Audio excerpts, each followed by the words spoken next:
26 வருட நம்பிக்கை, லட்சக்கணக்கான சந்தோஷ திருமணங்கள். கல்யாணம்னாலே தமிழ் மேட்ரிமோனி தான்.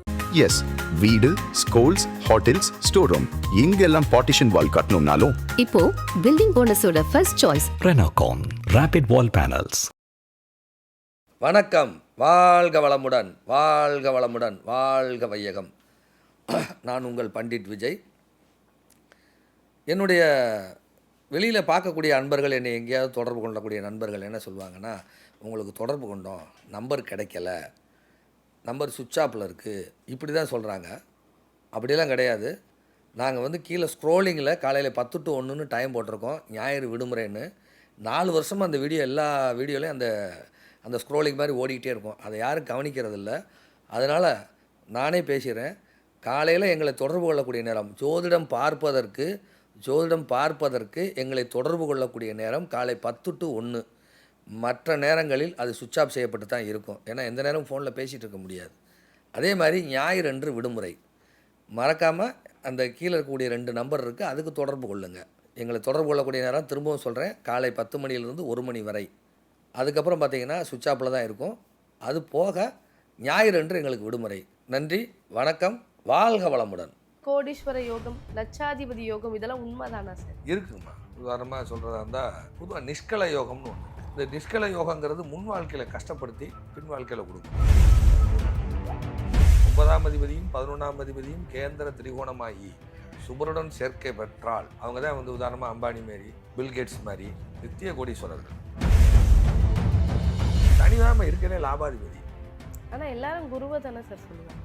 சனிதான் லாபாதிபதி. காலபுருஷனுக்கு லாபாதிபதியில் சனி. அவன் தாமதத்துக்காரன், தடை தாமதத்துக்காரன். ஒரு 80 வயசு தாத்தாவை வேகமாக கூட்டு போக முடியுமா? வேறாண்டி பொறியான மெதுவாக தான் ஏன் வருவேன்னு சொல்லுவாரா இல்லையா? ஆனால் அவருடைய அனுபவம். அப்போ சனி தான் லேட்டு, சனி தான் ஸ்லோ. அவன் தான் தடை தாமதத்துக்காரன். ஆனால் அவனால் மிகப்பெரிய பலன் உண்டு.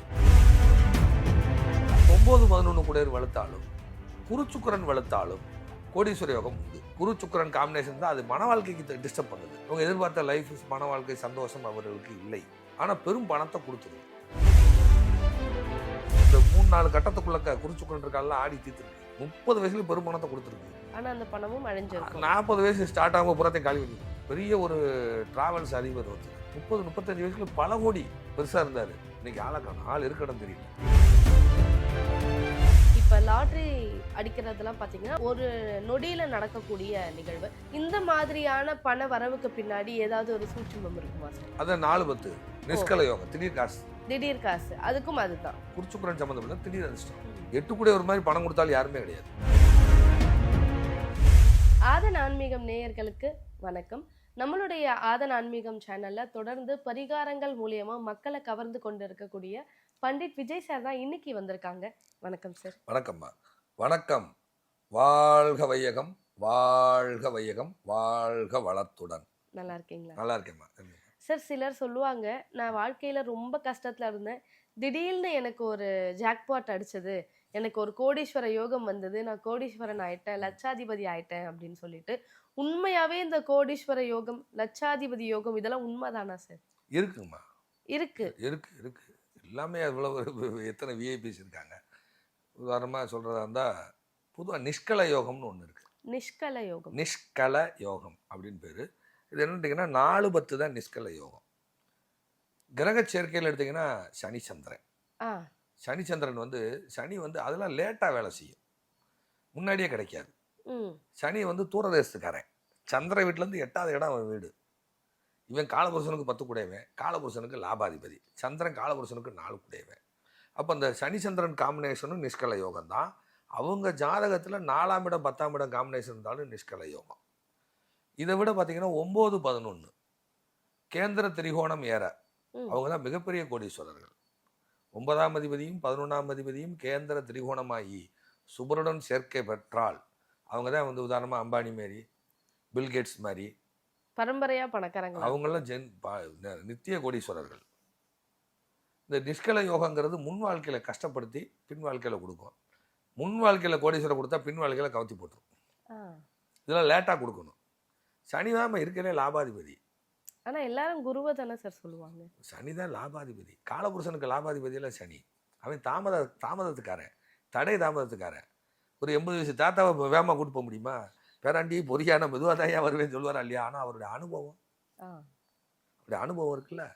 இன்னைக்கு கூகுளில் பார்த்து டக்குன்னு இன்னைக்கு நாற்று நடுவது எப்படின்னு கண்டுபிடிக்கிறோம். அன்னைக்கு இதெல்லாம் பார்த்தா கண்டுபிடிச்சாங்க. அன்னைக்கு கூகுள் அறிவுலாம் யாருக்கும் கிடையாது. இப்படி பார்த்துட்டு இப்போ மழை வரப்போதப்பான்னு கரெக்டாக சொன்னாலாம் இருக்குது. எங்கள் ஊரில் ஒருத்தர் இருந்தார், எங்கள் ஊரில் ஒரு வயசான பெரியவர், எல்லாம் அவர்கிட்ட தான் கேட்பாங்க இன்னைக்கு விதை விதைக்கலான்னு. அவர் பஞ்சாங்கம் எடுப்பார், பஞ்சாங்கம் பார்த்துட்டு இன்னைக்கு விதை விதைக்கலாம், இன்னைக்கு இது செய்யலாம். ஆனால் ஜோசியம் தெரியாது, பஞ்சாங்கம் பார்ப்பார், இன்னைக்கு இது செய்யலாம், இன்னைக்கு இது பண்ணுங்கன்னு. அப்போ சனி தான் லேட்டு, சனி தான் ஸ்லோ, அவன் தான் தடை தாமதத்துக்காரன்.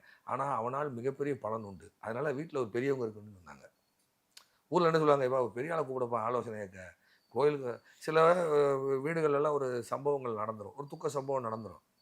இது இன்றைக்கே திதியை செஞ்சு இன்றைக்கே அடக்கம் பண்ணுறதா, இன்றைக்கே விசேஷம் வைக்கிறதா அப்படின்னு கேட்பாங்க. இப்போ நாளை பெருக்கிட்டு போகாதீங்க, சனிக்கிழமை செய்யாதீங்க, மற்ற நாள் பார்த்து செய்யுங்க அப்படின்னு பெரிய ஆள் ரெட்டிச்சி மாதம்லாம் சொல்லுவாங்க. ஒரே மாதத்தில் அந்த அந்த 2 அமாவாசை அந்த மாதிரிலாம் வந்துடும். அது ரெட்டிச்சி மாதம்னு சொல்லிடுவாங்க. அதுலலாம் செய்யாதீங்கப்பா அப்படின்னு சொல்லுவாங்க. யார் பெரிய ஆளுக்கு தான் சொல்லுவாங்க. இப்போ இருக்க ஆளுகளுக்கு தெரியுமா? 2K கிட்ஸுக்கு தெரியுமா? 90s கிட்ஸுக்கு தெரியுமா? நல்ல நாள் கட்டுறது தெரியாது. இது ஜோதிட அறிவு இருக்கிற ஆளுகளுக்கு தெரியும். அப்போ அவங்க அந்த சனிதான் லாபாதிபதி. அப்போ காலபுருஷனுக்கு அவன் 4 கூடையவன் சந்திரன். அப்போ சந்திரனுக்கு அவன் தூரமாக தான் கிடக்கான். இவங்கெல்லாம் அந்த உறவை வெறுத்து வெளியில் போகும்போது அவங்களுக்கு அந்த இதெல்லாம் கிடைக்கிது. உறவை வெறுத்து வெளியில் போயிடணும். பொதுவாக வந்து அந்த 4ஆம் இடங்கிறது தாய் வழி உறவுகள்னு பேர். உறவுக்காக ஏங்குறவன் சனி, அவனே உறவை வெறுக்கிறவனும் அவனே தான். அப்போ அங்கே இந்த சனி சந்திரன் காம்பினேஷன் இருக்கிறாங்க, அவங்களுக்கு பெரிய ஒரு யோகத்தை கொடுக்குது. அவங்களுக்கு எனக்கு தெரிஞ்ச வரைக்கும் சனி சந்திரன் சேர்ந்தவங்களுக்கு நிறைய பேருக்கு ஃபினான்ஷியலாக ஸ்ட்ராங்காக இருக்காங்க எனக்கு தெரிஞ்ச வரைக்கும். இதே மாதிரி 9, 11 கூட வலுத்தாலும் குருச்சுக்கரன் வலுத்தாலும் கோடீஸ்வர யோகம் உண்டு. குருச்சுக்கரன் காம்பினேஷன் தான் அது மன வாழ்க்கைக்கு டிஸ்டர்ப் பண்ணுது. அவங்க எதிர்பார்த்த லைஃப், மன வாழ்க்கை, சந்தோஷம் அவர்களுக்கு இல்லை. அவங்களுக்கு அது சத்தியமாக அவங்களுக்கு கிடைக்கிறது இல்லை. ஆனால் பெரும் பணத்தை கொடுத்துருது. அதெல்லாம் லேட்டாக கொடுக்குறது சனி. நம்ம எடுத்து 20 வயசுலேயே 25 வயசுலேயே 100 கோடி ரூபா கொடுத்தா என்ன பண்ணுவான்? அவன் வயசுக்கு தானே மைண்டு போகும். இதே இது ஒரு 40, 45 வயசுக்கு மேலே ஒருத்தருக்கு பெரும் செல்வந்த வருதுன்னு வைங்க, அவர் என்ன பண்ணுவார்? இவ்வளோ நாளாக கஷ்டப்பட்டோம், உள்ள விட்டுலாம் ரொம்ப கஷ்டப்பட்டோம், சிரமப்பட்டோம், பாதுகாக்கணுங்கிற எண்ணம் அவங்களுக்கு வரும். அதுதான் சனி. சுக்கிரங்கிறது ரொம்ப சேட்டைக்காரன். அதெல்லாம் எனக்கு தெரிஞ்சு இந்த 3-4 கட்டத்துக்குள்ளக்க குறிச்சுக்குரன் இருக்காலாம் ஆடி தீர்த்துருக்கு. 3-4 கட்டத்துக்குள்ளக்க குறிச்சுக்குரன் இருக்கும். 30 வயசுல பெரும் பணத்தை கொடுத்துருக்கும்.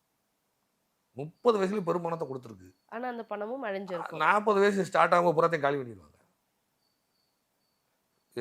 பெரிய ஒரு டிராவல்ஸ் அதிபர் ஒருத்தர் 30-35 வயசுல பல கோடி, கோயம்புத்தூர்னு வைங்களேன், பல கோடி பெருசாக இருந்தார். இன்னைக்கு ஆளை காணும், ஆள் இருக்கடம் தெரியல. அவங்களுக்கெல்லாம் இந்த குறிச்சுக்குரன் முன்னாடியே இருக்கும். அவங்க ஜாதத்தில் குறிச்சுக்குரன் முன்னாடியே இருக்கும். தமிழ்நாட்டில் யாரும் பண்ணாத வேலையெல்லாம் அவர் செஞ்சார். ஆனால் அந்த முன்னாடி எல்லாத்தையும் பணத்தை கொடுத்துட்டு பின்னாடி வாழ்க்கைக்கு ஏங்க வச்சிடும். அதான் குறிச்சுக்குறேன். அதில் முன்னாடி பின்னாடி இருக்கணும். குறிச்சுக்குறெல்லாம் பின்னாடி கிடக்கணும். அப்போ தான் அவங்களுக்கு அந்த யோகம் வரும். இப்போ குருவெல்லாம் தள்ளி போயிடணும், 5-6 கட்டம் தள்ளி போயிடணும். அப்போ 40-45 வயசுக்கு அப்புறம் தான் அந்த காசு வரும்போது அதை சேமிக்கணும், பாதுகாக்கணும், குழந்தைகளுக்கு சேர்த்து வைக்கணும், சமூகத்துக்கு எதாவது நல்லது செய்யணுங்கிற சிந்தனை அவங்களுக்கு வரும். இந்த 9, 11 வந்து பார்த்தீங்கன்னா அது கேந்திர திரிகோணத்தில் யாருக்கு இருக்கிறதோ, நம்ம அம்பானி அவங்கள மாதிரி ஆளுங்களுக்குலாம் அந்த இடத்துல இருக்கும். ஆனால் பெரிய யோகத்தில் பில் கேட்ஸு அந்த மாதிரி ஆளுகளுக்கு அந்த யோகத்தில் இருக்கும். அதனுடைய திசை புக்தியே வந்துச்சுன்னா பெரிய டாப்புக்கு போயிடும். திசா புக்தி நிரந்தர பணக்காரர்களாக இருக்கலாம், அவங்களுக்கு அந்த மாதிரி கிரக அமைவு இருக்கும். இல்லைன்னா அது போகாது, வராது. இதுதாங்கம்மா கோடீஸ்வர யோகத்துக்கு. சரி, கோடீஸ்வர யோகம் அப்படின்னா நீங்க ஜாதகத்துல இருக்க விஷயம் எல்லாமே நீங்க சொல்லிட்டீங்க. சில பேர் சொல்லுவாங்க இல்லையா, நான் வந்து தினமும் அன்றாட சாப்பாட்டுக்கே கஷ்டப்பட்டுக்கிட்டு இருந்த ஒரு ஆள் திடீர்னு ஒரு நாள்ல எனக்கு இந்த மாற்றம் வந்தது அப்படின்னு சொல்லிட்டு. இப்ப லாட்ரி அடிக்கிறதெல்லாம் பாத்தீங்கன்னா ஒரு நொடியில நடக்கக்கூடிய நிகழ்வு. இந்த மாதிரியான பண வரவுக்கு பின்னாடி ஏதாவது ஒரு சூட்சுமம் இருக்குமா சார்? அதான் 4-10 நிஷ்கல யோகம், திடீர் காசு அதுக்கும் அதுதான். அந்த சனிச்சந்திரன் தான் கிரக சேர்க்கையில சனிச்சந்திரன் 4 கூடையவரும் 10 கூடையவரும் கூடியிருந்தாலும் குறிச்சுக்குரன் சம்மந்தப்பட்ட திடீர் அதிர்ஷ்டம். 8 கூடையவர் மாதிரி பணம் கொடுத்தாலும் யாருமே கிடையாது. 8 கூடையவர் ஒரு ஜாதகத்தில் வலுத்தாலும் பணம் உண்டு. 8 கூடையவர் அவங்க வலுத்து எங்க பார்ப்பார்? 2ஆம் இடத்தை பார்வை செய்வார். அது அந்த 40 வயசு 50, 45 வயசுக்கு மேலதான் அந்த யோகமே வேலை செய்யும். 50 வயசுக்கு அது வரைக்கும் வேலை செய்யாது. இந்த மாதிரி நிறைய இருக்கு. ஒன்று என்னுடைய உறவுகளுக்குள்ளேயே சில ஜாதகங்கள்லாம் இருக்கு. இந்த முன்னாடியே அந்த குறிச்சுக்கரணங்களுக்குலாம் வந்துருச்சு, முன்னாடியே வந்துருச்சு, 3 கட்டத்துக்குள்ளேயே வந்துருச்சு. ரொம்ப நெருங்கிய உறவு. ஆனால் சின்ன வயசில் போட்ட ஆட்டம் பயங்கரம். அவங்க தகப்பனார் இருக்கிற வரைக்கும் டாப்பு. அவர் தகப்பனார் போனதுக்கப்புறம் ஒன்றும் இல்லை, ஜாதகம் வேலை செய்யலை.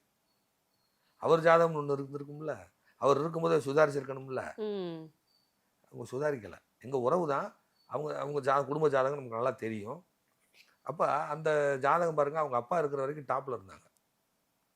இதுக்கு வேற எதுவும் செய்ய முடியாதா சார்? அதெல்லாம் ஒன்றுமே செய்ய முடியாது, பரிகாரம்லாம் அதெல்லாம் மாற்றிக்கிறணும். நம்ம ஒரு நிர்வாகம், பெரிய நிர்வாகமாக, ஹோட்டல் நிர்வாகமாக எங்கள் ஊரில் இந்த சென்னையிலேருந்து கன்னியாகுமரி போகிற வண்டிகள் எல்லாமே அங்கே நிறுத்தி சாப்பிட்டு போவாங்க. எங்கள் ஊரில் பெரிய ஹோட்டல் அது. அந்த அண்ணாச்சி இருக்கிற வரைக்கும் அவருடைய 2வது வாரிசுகள் இருக்கிற வரைக்கும் டாப்பில் இருந்துச்சு. பேர பிள்ளைங்கன்னு வந்தாங்க. இன்றைக்கி அந்த ஹோட்டல் இருந்த இடம் இருக்குது, சாப்பிட யாரும் போகிறதில்ல. அவ்வளோ சுவையான ஹோட்டல் அது. இன்றைக்கி அந்த ஊரில் பெரிய பெரிய ஹோட்டல்லாம் வந்துருச்சு. ஆனால் ஒரு காலத்தில் கொடி கட்டி பிறந்தவங்க, அவ்வளோ சொத்து வாங்கினவங்க, எனக்கு தெரிஞ்சு 40-50 கார் வச்சுருந்தவங்க. அம்பாசிடர்காரே அவங்க கிட்டக்க குறைஞ்ச 30-40 கார் இருக்கும். கடையில் அவ்வளோ வியாபாரம் நடந்துக்கிட்டே இருக்கும். அந்த பெரியவங்க இறந்தாங்க, அதோட முடிஞ்சது. இதுக்கு எந்த பரிகாரமும் கிடையாது, எதுவுமே கிடையாது. அவங்கவுங்க ஜாதகங்களை மாறுபட்டுரும்ல, அவங்கவுங்க சுய ஜாதகம் ஒன்று இருக்குல்ல. அதான் ஒருத்தர் ஒரு அண்ணாச்சி சொல்லுவார், எங்கள் ஐயா இருந்த வரைக்கும் நல்லா இருந்துச்சு. அவங்க ஐயா ஜாதகத்தை வாங்கி போட்டு பார்த்தா டாப் ஜாதகம். இவங்க ஜாதகம் பூரா மைனஸாக இருக்குது. அதான் கேட்ட ஹார்மோனாடா அண்ணாச்சி இருந்த வரைக்கும் டாப்பில் இருந்தீங்களான்னு. ஹார்மோனாடா இருந்த வரைக்கும் கொடி கட்டி பிறந்தவங்க எங்கள் ஊரில் கொடி கட்டி பிறந்தவனாச்சு. அதுக்கப்புறம் அப்படியே போயிடுச்சுனாச்சு. அவ்வளோ சொத்து இருந்துச்சுனாச்சு அப்படிங்கிறார். சென்னையிலலாம் சொத்து இருந்துச்சுங்கிறார். தென் மாவட்டம் சென்னை வண்ணாரப்பேட்டையெல்லாம் சொத்து இருந்துச்சுனாச்சுங்கிறார். கொழும்புலலாம் போய் அந்த அண்ணாச்சி சொத்து வாங்கி இருந்திருக்கிறாரு. அவங்க அண்ணாச்சியோட அப்பா அவர் காலத்தில், அவர் பேர் தனுஷ்கோடி அண்ணாச்சின்னு பேர். அவங்களும் போய் கொழும்புலலாம் சொத்து வாங்கி இருந்திருக்கிறாங்க. எப்படி பாருங்க, அதெல்லாம் விட்டுட்டு வந்திருக்காங்கம்மா. அப்போ அவங்க ஜாதத்தில் கேட்குறேன், ஆட்டுப்பட்டி தெருவில் சொத்து இருந்ததான்னு.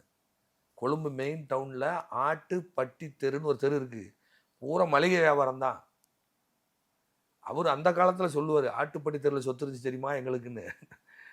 அவங்க ஐயா ஐயப்பா காலத்தில் வாங்கினது. அவங்க ஐயா சொல்லுவார், எங்கள் அப்பாட்ட அவங்க 2 ஃப்ரெண்டு பார்க்க வருவாங்க, பேசிக்கிட்டு இருப்பாங்க, அண்ணாச்சி ஆட்டுப்பட்டி தெருவில் எங்கள் ஐயா வாங்கி போட்டார் சொத்து அப்படின்னு. அதெல்லாம் என்னாச்சு, அதெல்லாம் ஏன் போய் அனுபவிக்கிறேன், 80க்கு அப்புறம் கலவரம் வந்துருச்சே, எங்கள் ஐயா அப்படி விட்டு வந்துட்டார். காம்ப்ளெக்ஸே இருக்கான் அவங்களுக்கு அங்கே. இப்போ போய் அதை போய் மீட்டெடுக்க முடியாது. யார் ஆக்குபேஷன் பண்ணியிருப்பாங்களோ பண்ணியிருப்பாங்க. இப்போ பேரங்க ஜாதகத்தை பார்த்தா மைனஸாக இருக்குது. இப்போ மைனஸாக இருக்க ஜாதகத்தை ப்ளஸ்ஸாக எந்த எதுவுமே வச்சு மாற்ற முடியாது.